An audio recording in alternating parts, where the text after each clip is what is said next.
106.9 FM Gadun Radio. Hey. Halo semua. Baru kemarin, sekarang bikin konten lagi. Gila. Ya mumpung ada waktu lah ya. Iya, namanya juga kalau gua kan pengangguran. Pengacara. Iya.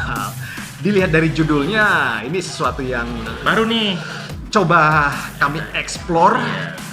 Karena gua merasa Sebentar, dilihat dari judulnya. Lu mau kasih judul apa nih? open mic dong. Sit down comedy. Apapun itulah. Konsepnya di video ini gua bikin 3 beat, nanti gua lepas. Gua bikin 10 beat, Oh, gua lepas iya. 3. Ya gitu. Karena gua kan pengangguran, gua butuh duit, maka gua nulis beat, siapa tahu Kan yang laku. beli. Iya benar. Kalau delivery kita jelek, mungkin orang lain bagus. Iya bagus. Kalau delivery kita bagus, kita lanjutkan. Yo, gitu ya. Iya. Jadi nanti cara mainnya gimana? Satu-satu ya, akan muncul di Iya, enak sendiri kayaknya. sendiri-sendiri. Oke, mantap. Iya. Komedi tunggal kan? Ya, lu dulu, gua boleh. Ya, gua dulu. Lu dulu lah kayaknya lah, Iya. lu yang ngajak. Karena ini nyoba beat, jadi kalau gua nanti konsepnya gua baca, karena gua nulis, Iya. terus gua nanti akan Sama, gue juga baca di HP. Ya akan apa? Akan delivery. Dan Istilah-istilah udah teknis ya. Ya. Iya, udah kayak profesional aja sih. gua nggak tahu beatnya Doni, Oh enggak. dan Doni juga nggak tahu beat gua, gitu. Lu Dan nyiapin dari kapan? Berapa hari lalu atau berapa minggu lalu atau gimana nih? karena ini termasuk proyek yang sangat serius ya, dan kita juga mendapatkan banyak sponsor. Gua sih nyiapin 3 beat ini sejak pertama H-3 sebelum Gadun episode 1 dibikin. Berarti udah setahun lebih ya? Lebih lah. Dan ini pasti beat gue ini udah pasti gak lucu sih. lu udah berapa lama nyiapin beat lu? 3 ini. Jam 8 tadi pagi, men. Jam 8 tadi pagi. Iya. Sekarang kita jam 10-an lah ya. Iya. 10. Kalau inspirasinya sih bertahun-tahun. Oh begitu. Iya. Bertahun-tahun. Kan katanya Buat 3 stand up beat ini? itu keresahan. Oh gitu. Katanya. Coba- Coba gue bahas keresahan gue. Coba nanti gua denger apakah masih relevan nggak? Iya makanya karena kan udah lama ya. Makanya kan masalah lucu nggak lucu, relevan tidak relevan, ya nggak peduli sih. Maksudnya kita sih Iya. lempar aja dulu gitu kan. Banyak orang di luar sana yang ingin melempar joke, khawatir lucu atau tidak. Kalau kami sih tidak peduli. Iya. Yang penting lempar. Ya yang penting kita sendiri aja, buat kita sendiri aja dulu. Iyalah. Sebenarnya kalau dipikir-pikir ini buat gue ya, buat gue pribadi ya, ini latihan gue nulis, latihan gue mengutarakan bener. apa keinginan gue, Udah lama nggak nulis bener. Iya, latihan melihat satu situasi, satu hal dari kacamata yang berbeda, kayak gitu-gitu aja sih. Apa yang diharapkan lebih dari itu? Nggak ada. Berarti lu kayaknya rada gue tebak nih ya, jokes lu lebih datang dari ekstern ya. Kayaknya karena lu bilangnya mengamati. Gue sendiri setelah gue baca, gue juga bingung ini tentang apa. Enggak, maksudnya bukan masalah tentangnya, tapi Iya, sumber inspirasinya dari ekstern. Iya. Bukan keresahan pribadi atau intern, tapi Iya. keresahan yang muncul dari ekstern gitu. Kayaknya. Ntar lu nilai sendiri. Kalau gua kayaknya mix sih, yang ekstern ada, intern ada, kayaknya ya. Oke. Jadi Jadi kita mah nggak paham teori sih, jadi ya udah sih. nggak perlu teori. Kita melempar-lempar aja. Yang penting cuan. Kita gamsu Jepang. Yang menang dia berhak menentukan apakah dia yang pertama atau orang sebelahnya yang pertama. Lu mau tadi katanya lu dulu. Ya udah Gue deh. dulu, nggak apa-apa lah, nggak Hah? perlu gini aja. Oh gitu. Nggak apa-apa. Ntar kalau gue menang, gue menentukan gue dulu gitu Oh, aja. Gitu. Gimik aja ya. Ya. Oh, agak seret. Anjing, Lu menang. gue menang. Berarti gue yang pertama. Lu kan gitu kan? Iya.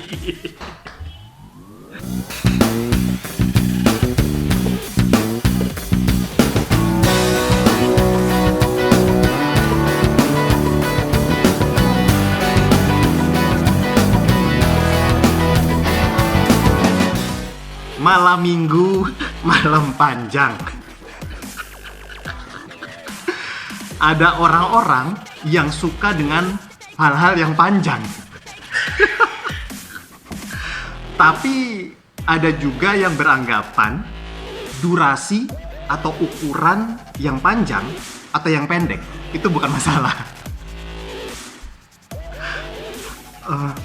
Terus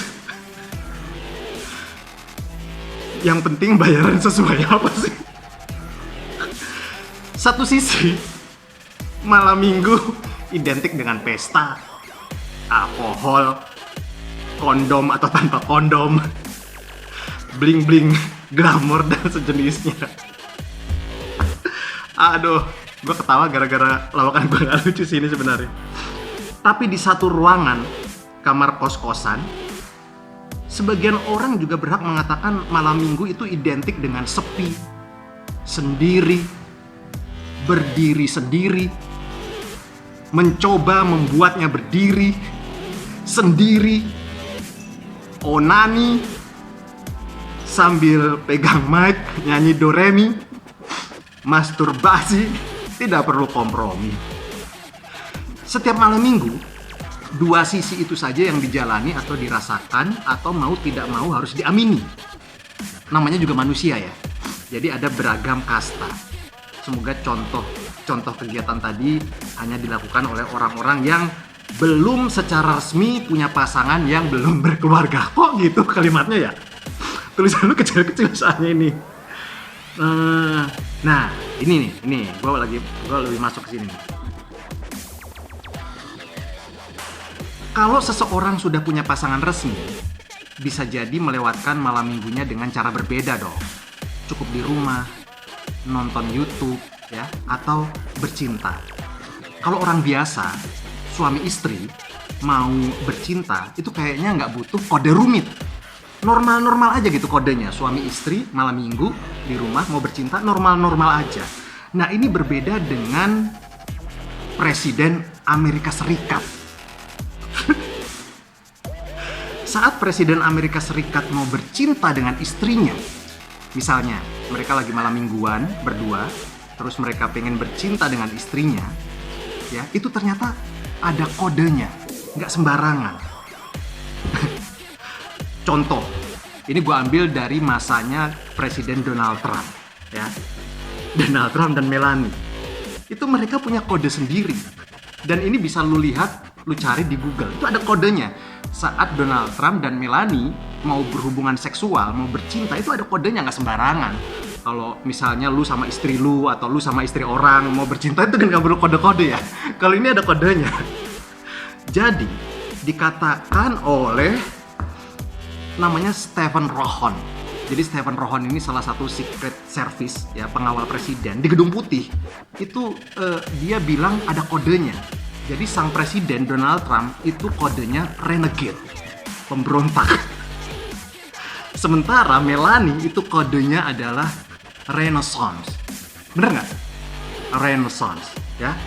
Dan ketika mereka mau bercinta, pesan yang disampaikan presiden kepada Secret Service-nya, ini real story ya, itu adalah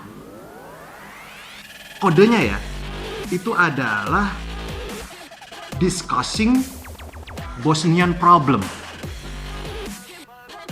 Jadi, sorry. Jadi saat bercinta itu perintah kepada pengawalnya itu renegade can be disturbed right now. He and Renaissance are discussing the Bosnian problem.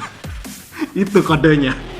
Kalau bahasa Indonesianya, itu artinya presiden dan istrinya sekarang itu tidak bisa diganggu karena mereka sedang membicarakan masalah orang-orang Bosnian. Itu kodenya. Nah, gue lagi berpikir,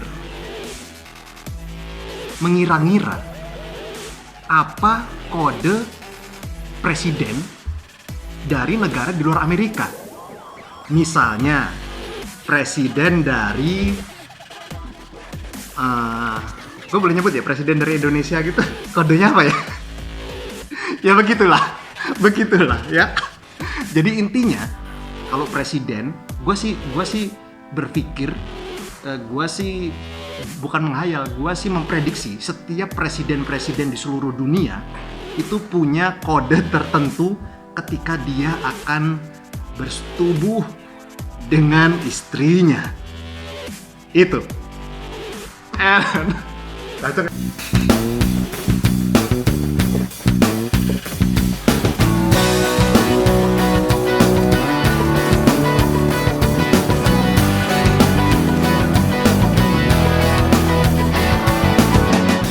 Gue tuh pencinta kucing, animal lover. Salah satunya kucing lah ya. Nah, gue suka punya kebiasaan tiap gue keluar, Gua lucu liat muka lu. tiap gue keluar itu bawa kibble, men. Kibble itu makanan kucing kering. Gitu. Gua udah trauma miara kucing. Kenapa? Karena kucing gua hilang dicolong orang. Nah, jadi akhirnya ya udah deh gitu. Gua ada niatan untuk ngasih makan kucing-kucing liar. Nah, dalam pengamatan gua ternyata kucing tuh punya kasta dong, men. Ya kan? Nah, gua nyebutnya begini nih. Baca ya. Ini berdasarkan pengamatan gua nih. Kucing itu menurut gua ada setidaknya ada 4 kasta. Yang pertama tuh istilah kerennya stray cat. Stray cat itu kalau lu amatin itu kucing jalanan. Kucing liar, kucing jalanan atau kucing buluk lu sebutnya atau kucing buduk deh. Nah, stray cat ini yang biasanya kalau kita makan di kaki lima nyamperin kaki kita gitu kan. Minta-minta makan, ngeong-ngeong. Dan tampilannya casingnya itu kalau lu amatin itu memang bener buduk. Atau buluk atau nggak terawat dan sebagainya. Jadi bener-bener jalanan banget. Kucing yang sangat-sangat liar. Ya. Nah, gue pernah tuh kasih makan tuh kucing stray cat kan. Ya apa, stray cat itu gue kasih makan tuh. Tapi jangan salah loh. Ternyata kucing buduk ini ya atau kucing liar ini ya, ada juga yang ogah makan makanan yang gue kasih. Itu menurut gue aneh juga sih, unik juga tuh. Maksudnya kan kalau dari sisi gue mikirnya gini ya, ini kucing belagu banget sih gitu kan. Dia kan mungkin biasa makan tuh ngoreng-ngoreng sampah ya nggak sih, bekas-bekas orang, atau mungkin makanannya udah busuk-busuk itu dia terpaksa makan karena kan dia ya nggak ada yang rawat kan gitu. Artinya nih gue kasih makan enak loh gitu. Emang nggak Royal Canin juga sih, tapi kan seenggaknya gitu ya, gue kasih yang proper gitu loh buat dia. Harusnya kalau orang mah asik nih makan besar gitu kan, enggak loh, ada yang nggak doyan juga kata gue. Oh tapi gue pikir gini, manusia juga gitu loh, men. Kan banyak tuh manusia yang juga nggak doyan makanan mahal, ya atau makanan yang berasal dari restoran atau kafe kan ada juga. Jadi gue juga, kucing juga ternyata gitu juga ya gitu. Nah, kasta kedua nih yang gue amatin adalah gue nyebutnya stray cat komplek. Nah, kalau stray cat komplek itu kucing liar, bukan peliharaan, tapi dia tinggalnya di komplek. Lu pasti suka perhatiin ini deh, apalagi kalau lu tinggalnya di komplek, ya nggak sih? Mereka nggak dipelihara sih gitu tuh, tapi mereka mondar-mandir aja gitu di komplek, makanya mereka penampilannya rada pantas gitu tuh. Ya mungkin kalau orang pakai kemeja gitu kan, mungkin kerjanya ya kantoran atau magang di mana gitu kan. Jadi ya kayak gitu tuh, itu kucing-kucing komplek tuh. Jadi dia liar, buluknya tuh udah mulai berkurang, malah cenderung ada yang bersih juga, walaupun memang nggak ada yang rawat. Nah biasanya kucing-kucing komplek ini dari rumah ke rumah tuh nyari makannya, ngoreng-ngoreng tong sampah depan rumah-rumah itu, atau ya nyelonong aja gitu masuk. Tau-tau lu pernah, kalau lu rumah lu nggak ada kucing dan tinggal di komplek, pernah nggak sih lu tau-tau ada kucing dalam rumah lu tapi bersih gitu tuh, dan lu kadang-kadang mau ngusir nggak tega gitu, tapi kalau didiemin juga ngelunjak gitu. Nah itu kucing komplek. Yang ketiga nih, men, yang ketiga itu gua amatin ya, itu gua nyebutnya local pets. Local pet itu, nah ini mah kucing peliharaan ya, dipelihara tapi kucingnya lokal tuh maksudnya kucing lokal, kucing kampung, kucing liar. Tadinya kucing liar, kucing kampung gitu, atau kucing komplek, tapi emang udah dipelihara atau diadopsi gitu. Biasanya sih dipeliharanya kalau di kita kadang sengaja, artinya entah beli atau adopsi, atau memang ada kucing yang sering masuk situ, tadinya diusir-usir, lama-lama sayang, akhirnya bener-bener dipelihara. Nah tapi sifat liarnya kadang-kadang masih suka ada gitu, local pets itu. Ngelunjak-ngelunjaknya masih ada lah gitu kan. Dan dia biasanya tetap walaupun dikasih makanan yang rada apa namanya, makanan kering atau makanan gitu, wet food, tapi dia pasti masih tetap punya kebiasaan nyolong. Jadi mental jalanannya masih ada tuh ya, mental malingnya masih ada gitu, karena dia biasa seperti itu. Nah yang terakhir nih gue nyebutnya, apa nih, high maintenance pet. High maintenance pet, jadi binatang peliharaan yang udah di high maintenance, yang benar-benar dirawat. Nah itu biasanya udah ras tuh. Jarang tuh ada kucing kampung. Nah ini udah yang memang benar-benar harus di grooming seminggu sekali atau sebulan sekali, harus ke dokter, di steril ya kan, di apa sih istilahnya tuh, dikebiri ya kan, dipotong tititnya gitu kan supaya nggak beranak gitu kan. Nah itu high maintenance pet tuh, dan emang ngeluarin cost yang gede banget. Biasanya tinggalnya di komplek-komplek juga, tapi komplek-komplek elit gitu. Jadi dan biasanya jarang bergaul sama kucing komplek itu, jadi rada belagu gitu deh. Makanya kan suka ada tuh cerita-cerita kucing kampung kawin sama kucing ras atau naksir kucing ras gitu ya. Kemudian drama gitu, pemiliknya nggak setuju gitu karena nanti anaknya blasteran gitu kan. Tapi ya kucing seperti halnya manusia, ketika cintanya ditolak yang ngotot terus tuh gitu. Nah itu jenis kucing yang gue amatin. Kalau lu penggemar hewan juga trauma kucing. Coba lu amati, sama nggak sama perkiraan gua? Oke, thank you.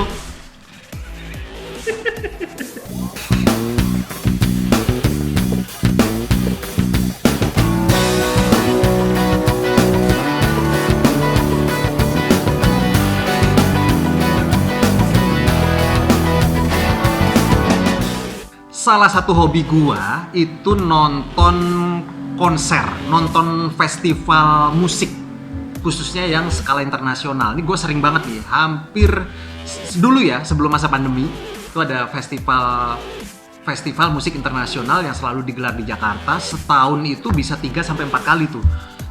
Jazz lah, Java Jazz lah, Soul Nation, Rockin' Land, Sounds Fair dan lain-lain. Nah itu gue nonton di situ. Gue nonton. Beres kantor. Ya betul, sekaligus ngeliput lah, kerja sambil nonton konser gitu. Nah, yang menarik sebenarnya bukan hanya melulu di aksi-aksi musisi baik luar negeri maupun Indonesia di atas panggung. Tidak melulu di situ saja, karena di festival musik internasional itu juga banyak penonton-penonton yang jarang gua lihat, yaitu cewek-cewek bule, seksi. Gua pernah ngelihat acara, gua lupa, Java Jazz kalau nggak salah ya, itu gua melihat bule sama temen-temennya pakai tank top ya, apa gitu ya, pakainya seksi banget, masih muda, mungkin masih 20-21 tahun lah, bule bener-bener bule. Gua deketin juga dia ngomongnya bahasa Inggris. Yang gua respect adalah dia menggenggam sebotol bir merek Angker. Top. Jadi dia cewek bule umur 22-23 gitu, pakai hot pen itu nggak masalah kalau di Jakarta ya. Dia tuh megangnya itu bukan bir yang kaleng ya, coy. Ini bir yang botol segede itu dia pegang di gerbang belum masuk. Nah, balik lagi ke yang tadi itu. Udah mulai goyang nih gue nih. Yo, ayo udah stabil nih. Balik lagi, yang menarik buat gua itu bukan melulu aksi panggungnya, tapi gua suka banget nongkrong di food courtnya. Jadi kalau udah sering lihat festival internasional, food courtnya itu beda dengan festival musik lokal, men. Ya, ini internasional, kelasnya internasional, mungkin 50-50% yang nonton orang Jakarta dan sekitarnya, dan tentu 50% bisa lebih itu bule. Jadi makanannya itu juga dikonsep sedemikian rupa harus taste-nya internasional dong ya. Beda kalau misalnya festival musik kota gitu kan, yang di alun-alun misalnya gratisan, nggak mungkin di situ ada menu-menu yang untuk disajikan ke penonton bule karena tidak ada bule gitu. Tapi ini internasional. Nah, adanya Pak Le. Nah, yang menarik gua adalah gua selalu nongkrong di food court ngelihat bule-bule yang cewek ya, karena gua bukan gay, gua bukan homo, tapi gua suka nonton lesbi. Nah, gua lihat nih cewek-cewek bule itu di food court nonton mereka makan hotdog. Ya, hotdog dalamnya sosis. Nah, sekali lagi karena ini adalah festival musik internasional, gue perhatikan sosis yang dijual itu panjang dan besar. Harganya memang juga mahal, tapi itu memang menurut gue ya, kayaknya memang panitia betul-betul mempersiapkan sosis tidak sembarang sosis. Karena sosisnya itu untuk dikonsumsi orang bule harus besar dan padat, dan memang sesuai dengan dunia mereka ketika di luar negeri. Jadi sosisnya itu benar-benar gede. Ini kisah nyata loh ya, ini benar-benar gede. Beda dengan sosis-sosis yang di sekitar kita. Nah, jadi gua suka sekali ketika cewek-cewek bule itu pegang hotdog lalu memasukkan sosisnya ke dalam mulut mereka. Itu gua jadi tontonan tersendiri ya. Bukan lagi melihat musisi internasional manggung itu biasa itu, tapi ketika cewek-cewek bule itu makan hotdog sosisnya gede, itu buat gua nilai plus lah buat datang ke festival musik skala internasional ya. Nah, keresahan gua adalah kenapa hal ini tidak terjadi di kafe-kafe lokal ya. Di Indonesia banyak kota-kota kecil ya, bukan kota-kota besar tapi kota-kota kecil. Di dalam kota itu ada kafe Gua lihat dengan mata kepala gua sendiri, sosisnya kecil, terkadang mengkerut, dan gosong. Sosisnya kecil, mengkerut, gosong. Udah gitu, dipotong 2 lagi sosisnya. Jadi sosisnya ngilu ya. Nah, kalau tadi cewek bule makan hotdog sosis di festival skala internasional, dia megangnya juga enak, lalu dimasukkan ke mulut, digigit. Nah, bedanya dengan cewek-cewek lokal yang datang ke kafe-kafe lokal. Lu tahu mereka megang sosisnya gimana? Itu gini, men. Pakai 2 tangan. Jadi dan mereka kayak nggak nafsu gitu masukin sosisnya. Jadi dia gini, terus dia ngobrol aja gitu. Udah gitu gigitnya dikit-dikit lagi. Gitu. Sosisnya kecil, mengkerut dan gosong. Terus gue pikir, oh ya mungkin ini disesuaikan dengan pengunjungnya ya. Karena kalau pengunjung kafe lokal kan cenderung cewek-cewek yang lokal, ya mungkin mereka akan kaget kalau wow sosisnya besar sekali. Mungkin mereka lebih nyaman kalau disajikan dengan sosis yang kecil, mengkerut ya, dan cenderung gosong. Jadi mereka juga makannya juga nggak dimasukin semua, tapi dikit-dikit gitu dipotong gitu. Itu adalah pengalaman gua tentang sosis, perbandingan sosis di festival musik internasional dengan sosis di kafe-kafe.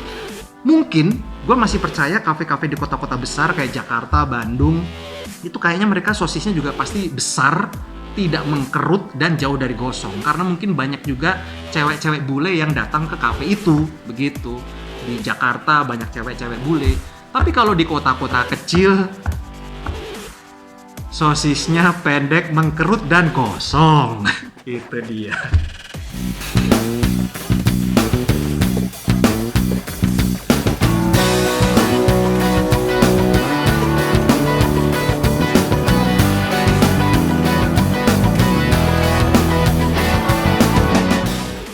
Halo, balik lagi sama gua. Tadi si Gaza 3, 2, 1 kayak gini aja syutingnya. Oke, kali ini gue lagi pengen ngomongin soal. Jadi anyway, buat yang nggak tahu, gue kan pekerjaan sehari-harinya guru. Dan dulu sebelum ke Serang itu gue lama tinggal di Bandung, 17 tahun. Dan gue pernah ngajar juga di sebuah pondok pesantren di Bandung. Sekitar 5 tahunan lalu gitu ya, sebelum gue balik ke Serang. Nah, anyway, banyak beberapa kejadian yang menurut gue bukan lucu ya, mungkin lebih tepatnya absurd sih sebenarnya. Gue kira horor. Ada horornya juga kalau yang mau request. Ini agak nyerempet-nyerempet ya. Tapi sebelum masuk ke sana ya, gue pengen bilang bahwa ngajar di pesantren itu emang unik sih ya. Pertama, gue sendiri kan sebenarnya sekolahnya nggak mondok ya. Dan memang bidang pelajaran yang gue ajar tuh bahasa Inggris. Jadi bukan pelajaran-pelajaran agama gitu. Nah, gue kan selain ngajar di pondok juga ngeles-ngeles kayak gitu kan. Nah, ketika gue masuk pesantren, ada shock culture pertama yang gue alami itu adalah gue dipanggil Ustadz. Biasanya kalau ngajar ngeles kan dipanggilnya Kang, kalau di Bandung ya, ada yang manggil Om gitu kan, atau Pak lah minimalnya. Nah, gue mulai dipanggil Ustadz tuh gitu kan. Dulu nih awal-awal ngajar di pondok nih, pertama kali gitu kan. Tapi kan setelah gue tahu ternyata Ustadz itu artinya guru. Jadi nggak mesti yang ngajar agama aja gitu tuh. Jadi kalaupun gue ngajar bahasa Inggris, kan guru bahasa Inggris, jadi boleh dipanggil Ustadz gitu. Oh ya udah, kata so-soal maam lu. Ya udah, akhirnya gue nyaman sih, nggak apa-apa lah kalau di lingkungan pondok dipanggil Ustadz. Tapi gue tetap tidak mengizinkan santri-santri gue untuk mengfollow medsos gue. Gue nggak nyaman aja kalau ada murid-murid gue, mau murid les kayak mau murid santri kayak ngefollow medsos gue ya. Makanya gue privat, dan gue juga nggak kepo ke mereka. Kan mereka juga punya banyak mereka juga punya akun-akun tuh ya. Akun-akun medsos kayak Twitter atau Facebook. Waktu itu zaman Facebook sih sama Instagram. Nah itu enggak sih, gue juga nggak kepo ke mereka juga, tapi dengan syarat yang mereka juga nggak usah ini gitu. Jadi kita kontak tuh hanya di sekolah aja, di pondok aja. Nah banyak tuh kejadian absurd. Salah satunya adalah misalnya karena tadi dia nyelotok horor, ada satu kejadian ya, kesurupan. Itu biasanya kayaknya umum ya kalau di pondok ya, pasti pernah ada aja kejadian kesurupan. Tapi uniknya pimpinan pondok gua waktu itu di Bandung, udah almarhum sekarang orangnya, Pak Ustadz ini, kejadiannya tuh maghrib. Standar ya, masa ya kesurupan siang bolong. Walaupun ada juga sih katanya ya, yang kesurupan siang bolong. Tapi lazimnya kan malam. Nah, ada yang kesurupan, santri perempuan di kamar atas, di kamarnya. Biasa histeris, jadi tangis gitu kan. kan panik tuh, anak-anak cewek pada jerit gitu dia apa segala macam. Terus kan Bukan BTS ya? bisa jadi. Pokoknya gitu deh ya, terus matanya katanya melotot dan sebagainya. Gue lagi di bawah tuh di musola, karena itu baru beres sholat maghrib kan. Nah ustazah-ustazahnya berusaha menenangkan, tapi yang takut kan langsung pada turun tuh. Nah lalu kemudian yang berani-berani itu ngelilingin si santri kesurupan itu. Ada yang baca doa, ada yang apa segala macam, baca yasin apa segala macam gitu kan. Nah kemudian kan nyampe tuh ke pimpinan gitu kan, Pak Ustadz ini langsung ke atas. Kurang iya katanya, ada apa ini? Kesurupan apa? Ada kesurupan tad katanya gini. Oke. Bubar katanya, dibubarin tuh yang ngeling-ngelingin tuh. Nah kita kan nyangkanya pasti biasanya kalau yang normal-normal itu orang kesurupan kan biasanya ya gitu ya, dibacain doa-doa atau sebagainya kan gitu kan. Ada yang disembur atau gimana lah, pokoknya gue juga kurang paham dunia begitu. Nah tapi uniknya Ustadz gue kemudian membubarkan itu, suruh keluar semuanya, lalu ngomong gini katanya, kesurupan naon sih? Kesurupan apa sih katanya bahasa Indonesia gitu, kesurupan apa sih katanya. Karena itu kejadian di kamar, Pak Ustadznya bilang gini, udah keluar semua, kita tutup aja pintu kamarnya katanya. Gitu deh. Apa kata gue dari bawah ngedenger kan, hah ditutup pintu kamarnya maksudnya gimana? Ternyata penyembuhannya adalah ya beliau keluar, nggak ada orang di ruangan, kunci aja katanya. Nah tapi benda-benda tajam atau yang berbahaya, dianggap berbahaya kayak misalnya gunting gitu ya, kalau ada, atau cutter atau apa keluarin. Jadi kalau menurut Pak Ustadz gua katanya orang kesurupan itu caper katanya. Kunci kamar. Ya kamarnya dikunci, ya kamar dikuring, dikurung aja, dicuekin, intinya dicuekin katanya. Terus di genosida. Atau kata dia, udah cuekin aja, ntar juga dia capek sendiri, nangisnya berhenti, ngejerit-jeritnya berhenti, udah sembuh sendiri katanya. Terus kalau mau ekstrim kata Pak Ustadz ya, gini katanya, saya bor aja kakinya pakai air panas katanya. Ya, ini metode baru, gue baru denger juga itu kayak begitu, tapi ternyata it works loh. Jadi itu manjur ternyata. Gak lama setelah semuanya bubar, dia dikurung, nggak nyampe 15 menit berhenti nangisnya. Biasanya orang kesurupan kan kadang-kadang sampai sepanjang malam gitu kan. Nah itu real tuh kejadian tuh. Metode penyembuhan kesurupan ala almarhum Ustadz gua. Ya kayak begitu, tapi berhasil. Mungkin kalau ada yang mau nyoba silakan aja ya. Pengalaman lain yang absurd misalnya kalau di pondok gua di Bandung itu misalnya waktu itu ada lomba pesantren lain, ada event. Lalu ngundang kan ke pesantren kami. Salah satu lombanya adalah lomba menyanyi. Gua mikirnya menyanyinya kalau pesantren gak jauh-jauh dari nasid dong. Nasid, qosidahan, apa kan, ya kan?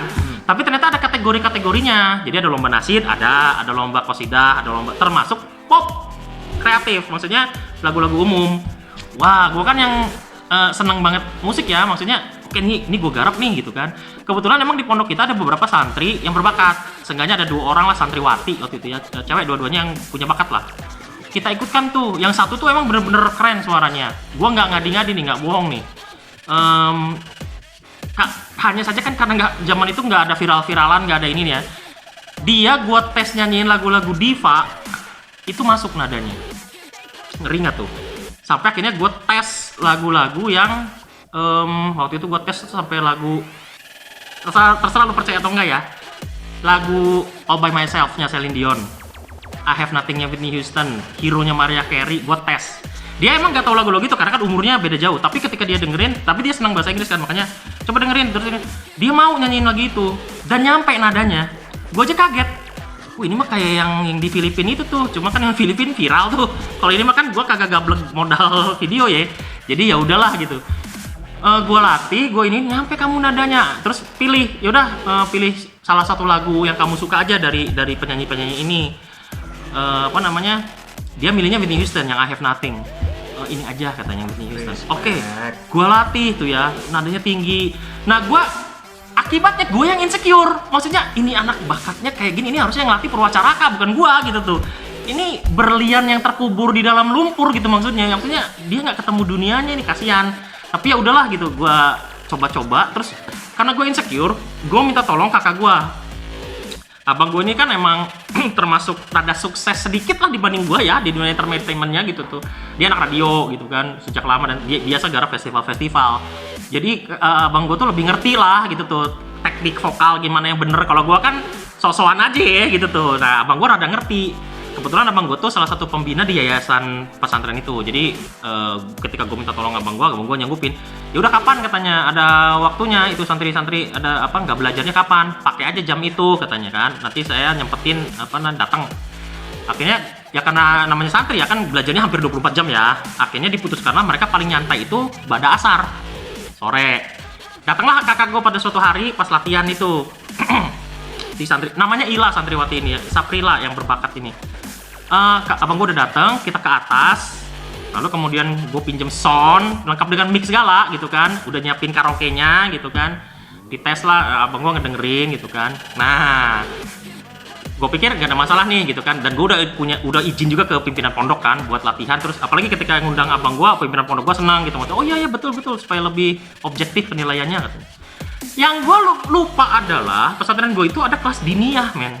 Diniyah itu adalah belajar ngaji bocil-bocil, anak-anak kecil itu kelas 1 SD, 2 SD gitu tuh, kelas 3 SD gitu, anak-anak SD yang ngaji sore gitu tuh. Itu yang gue lupa gitu kan. Jadi ketika si Ila mulai I'm nothing. Wah, dia powernya keluar dong karena abang gua dengan dia juga mungkin gak nyadar situasi abang gua. Jadi abang gua yang ayo kamu keluarin terus powernya, kamu bisa, nada tinggi nyampe kamu keluarin, kamu tuh berbakat. Abang gua nyemangatin.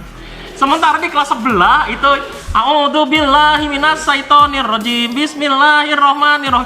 Absurd banget. Sebelah sini itu bocil-bocil ngaji. Lu tahu pernah denger bocil-bocil belajar ngaji nggak? Itu kan ribut ya, biasanya karena kan anak-anak namanya juga ya. Terus ustazahnya berusaha menenangkan gitu, maksudnya berusaha ngajarin supaya ngajinya tuh yang tartil, bacanya yang bener kan gitu. Namanya bocil ya, lagi diajar. Tapi kan namanya bocil, teriak aja sekenceng-kencengnya juga kan. Mereka kan ekspresif juga gitu kan. Mau yang baca Iqra, mau yang baca Quran, pokoknya semua teriak-teriak, namanya juga anak-anak kan gitu ya. Satu sisi yang sebelah sini, ini lagi nyanyi, latihan nyanyi lagu Whitney Houston di pesantren. Coba lu bayangin. Wah itu kocak banget. Dan gue sih paling lucu ngelihat reaksi abang gue, dia cuma gini aja nyandar ya. Ya keluarin kamu berbakat. Ya keluarin. Sementara kelas sebelah gini. Nah pak ustadz gue naik ke atas gitu kan ngontrol. Nah dia cengok sendiri sih, maksudnya absurd juga nih pondok gue. Mungkin dia pikiran dia begitu. Sebelah sini oke. Sebelah sini oke. Dia turun lagi. Nah itu jadi banyak banget kejadian absurd. Nah terakhir gue pernah punya murid namanya Reza. Dia ini pinter karena selalu ranking 1 dari kelas 1 SMP sampai kelas 3 SMP. Itu selalu ranking 1, tapi tingkahnya yang ganjil. Jadi dia itu sering tidur di kelas, padahal duduknya di paling depan. Dia duduk paling depan, berhadapan dengan meja guru, tapi kerjanya tidur mulu. Makanya suka dimarahin tuh sama guru-guru gitu kan, sama ustadz atau ustazah yang di situ pas ngajar tuh suka dimarahin, Reza bangun kamu, malah tidur lagi, sering dimarahin kan, sering dihukum gitu kan. Kalau udah keterlaluan tidurnya suka dihukum. Tapi anak ini absurd kelakuannya gitu tuh. Nggak selain tidur di kelas, dia juga suka ngelayap, kabur. Kaburnya tuh bukan kabur kemana gitu, ke sawah gitu kan, nggak tau boker, nggak tau apa, nongkrong malam-malam, tengah malam. Kita kan panik ya nyariin anak orang kan, takut hilang atau gimana gitu kan. Tau-taunya lagi di sawah, lagi nongkrong, tapi nggak boker nggak apa gitu, nongkrong aja kayak orang lamun gitu kan. Terus kalaupun kabur ke rumah, kita juga nggak khawatir, rumahnya tuh deket banget sih emang gitu. Kabur ke rumah tuh ya nggak masuk hitungan lah, rumahnya deket banget. Nah tapi yang kita amaze itu, yang kita kagum itu adalah memang ini anak kemampuan IQ-nya luar biasa gitu. Jadi walaupun kelakuannya absurd, tidur, kabur, nongkrong di sawah tengah malam, tapi dia selalu ranking 1, dan itu yang bikin teman-temannya iri gitu. Jadi ya emang gitulah, banyak kejadian-kejadian sebenarnya yang bisa gue share sih sebenarnya ya, pengalaman-pengalaman di sono maupun yang di sini. Tapi ya untuk sementara itu dulu. Thank you.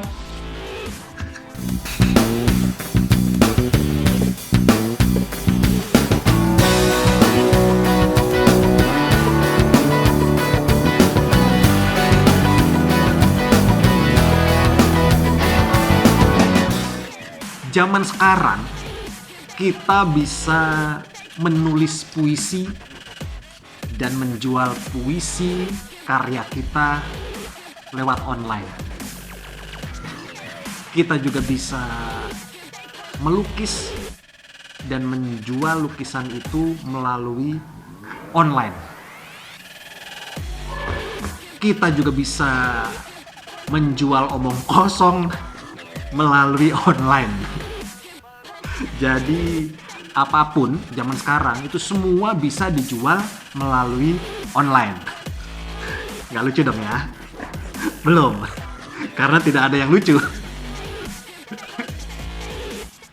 Jadi apapun ya. Pokoknya barang-barang yang aneh itu sekarang bisa dijual di online. Lu bisa ketik sendiri tuh di Google. Barang aneh dijual via online. Tuh muncul semua tuh. Lu bakal geleng-geleng, lu bakal ngakak mungkin dengan barang-barang itu.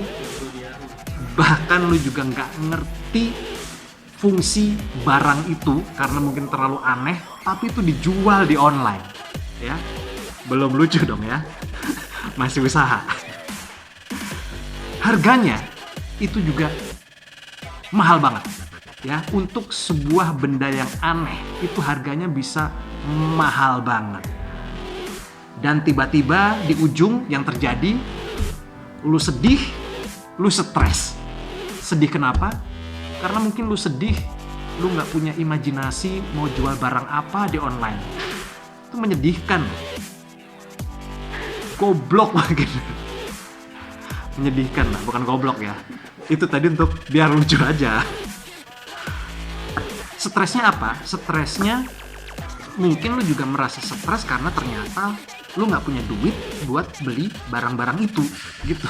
Jadi lu sedih, lu bingung, gua mau jual apa ya?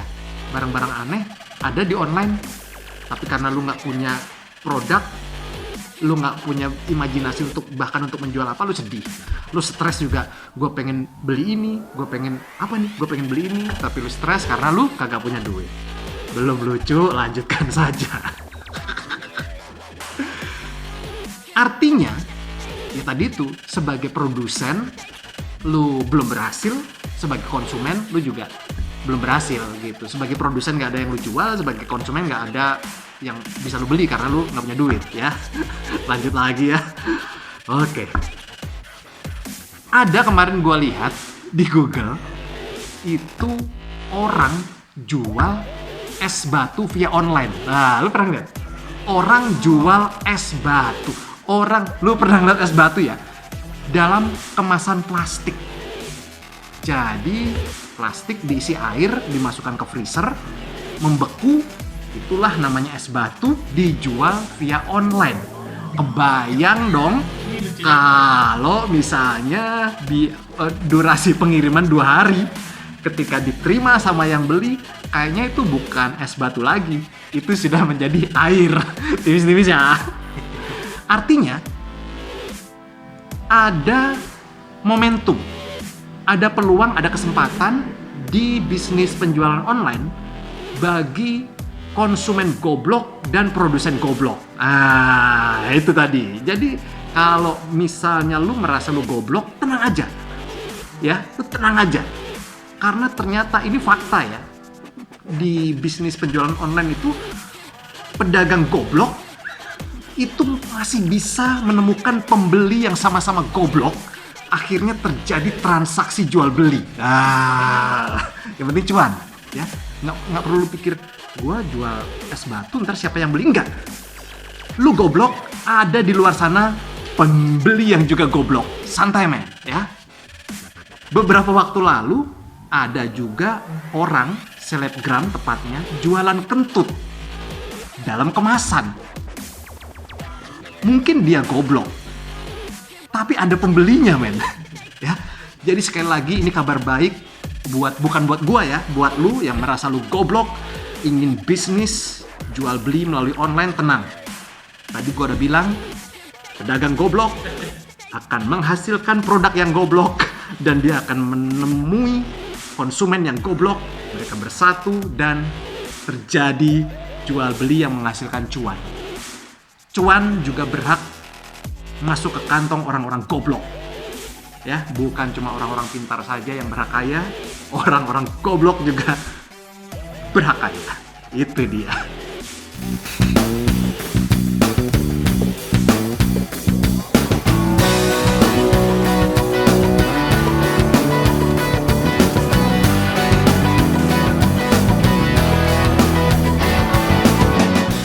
Halo, gue balik lagi. Nah, lu denger Beats Digasa barusan kan? Dia ngomongin tentang orang-orang goblok. Dan kebetulan keresahan yang sama juga gue rasakan. Cuma gue dari sudut pandang yang berbeda. Kalau dia kan bisnis nih, jual beli online katanya buat orang-orang goblok. Nah kalau gue spesifikasinya adalah gue kadang berpikir ya men, kenapa Tuhan itu ngasih rezeki lebih ke orang-orang goblok sehingga mereka mungkin lewat jualan online tadi yang si Gasa bahas nyambung nih beatnya. Jadi kenapa Tuhan ngasih rezeki lebih ke orang-orang goblok ini sehingga mereka bisa beli mobil? Ya nggak sih men? Ini cukup ironi sebenarnya ya. Jadi dulu gue tinggal di Bandung tuh di sebuah rumah kontrakan. Kakak gue, abang gue itu yang tadi gue ceritain yang nyewa rumah, merangkap kantor sih. Gue suruh tinggal di situ waktu itu. Oke lah. Nah yang bikin aneh adalah rumah kontrakannya itu punya 2 garasi men, kosong. Karena abang gue nggak punya mobil gitu kan. Tapi garasinya kosong aja gitu. Paling buat tamu kan, karena itu merangkap kantor gitu. Jadi kalau ada tamu bawa mobil bisa lah parkir situ. Nah, sementara tetangga-tetangga gue nih, atau lebih tepatnya tetangga abang gue ya, itu pada punya mobil. Dan mereka nggak punya garasi, men. Jadi mereka pada parkirnya di depan-depan rumah. ART aja ngomel-ngomel kan. Nah itu, makanya kata gue, mereka bisa beli mobil nggak bisa bikin garasi. Itu satu. Nah, terus ya, kenapa gue resah seperti itu? Gue ngalamin gini nih.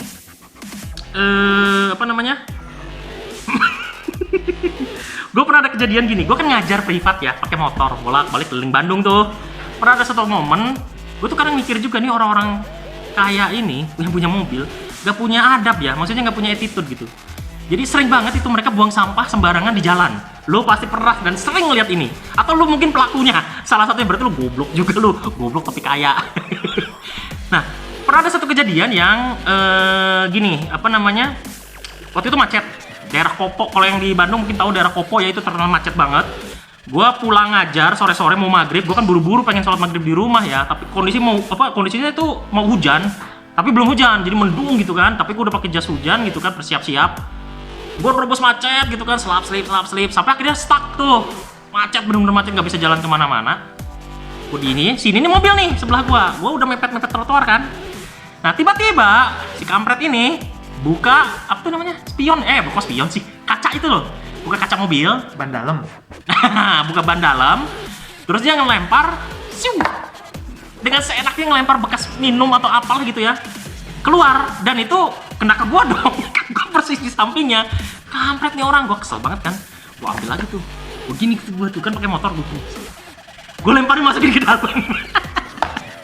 Abis kesel banget gua dianya ngelihat gitu, gua liatin lagi, gua plototin, kalau turun ribut nih. Tapi dia enggak, kayaknya dia merasa bersalah. Katanya ditutup lagi pelan-pelan. Cuk. Gua tungguin, takutnya orangnya marah kan gitu. Ternyata enggak. Diem. Ya maksudnya sampai gua perlu melakukan tindakan kayak gitu karena saking keselnya, dan itu sering terjadi gitu. Kata gua, kenapa orang goblok nih kayak gini? Dan yang paling gua sebel sekarang ini nih ya, ada fenomena di mana nggak tahu ini gua sekarang tinggal di Sarang ya, udah nggak di Bandung. Gua sekarang tinggalnya di Sarang, Banten. Gue ngamatin ya, sama gue masih keluyuran pakai motor juga, ngajar privat. Sering ngamatin fenomena. Nih, pernah satu kali ya, dan ini sering terjadi, jadi gini nih, gue bawa motor, terus di depan itu ada mobil nih, pelan banget bawanya. Gue pikir di depan ada kejadian apa, atau ada macet, atau ada lampu merah, atau gimana. Gue udah ngerem kong. Terus, nah sementara ini kan gini tuh, jadi gue juga nggak terlalu bisa nyalip gitu kan, ini ngebut nih. Tapi ini orang-orang pada ngebut, atau mungkin macetnya yang ke arah sana ya, gitu tuh. Ya gue masih berbaik sangka gitu tuh. Terus gue ngintip, loh kok kayaknya kosong nih. Gue salip dong, set gitu ya. Kosong dong, itu gak ada apa-apa. Lu lagi ngapain di situ, kata gue tuh ya. Main catur apa gimana sih di dalam itu, lampat banget bawahnya. Kata gue, kenapa orang tolol ini bisa beli mobil sih, kata gue, sementara gue harus hujan-hujanan pakai motor, kata gue tuh kan. Nah terakhir nih ya, dan ini di lampu merah. Ini sering banget terjadi. Kalau lampu merah itu kan ketika lampunya merah, stop gitu kan, seret ya, pada berhenti itu kan, seret ya, iyalah lampu merah kan, seret gitu kan. Nah sering sekali terjadi ketika lampunya udah hijau, ting, hijau kan, harusnya jalan dong, ya dong, begitu dong aturannya. Nah ini sering terjadi tuh, lampunya udah hijau, si mobil itu lama jalannya kan, lama banget jalannya. Padahal udah hijau, makanya yang di belakang motor nih gitu, tin gitu kan, ngelaksonin aja kan supaya si mobilnya jalan maksudnya. Nah pernah tuh kejadian tuh, ada mobil berhenti lampu merah, kemudian si merahnya jadi hijau, si mobilnya kagak jalan-jalan, dikelaksonin lah sama motor di belakang kan, ten gitu kan. Si apa ininya buka buka jendela tuh, si motornya bilang apa namanya, maju dong katanya, lu ngapain lu lagi main monopoli di dalam gitu kan. Lagi main monopoli di dalam, dia keluar nengok gitu kan. Apa namanya, kenapa mas? Ya maaf mas, nanti sebentar lagi saya jalan. Bentar lagi saya jalan gitu. Nah terus apa, hijau ya mas, bentar kata si motornya, apa namanya lupa nih, kata si motornya katanya, yaudah cepetan maju, gua ngelaksonin bukan apa-apa, menteri sama pion gua jatuh katanya. Gua doni, bye.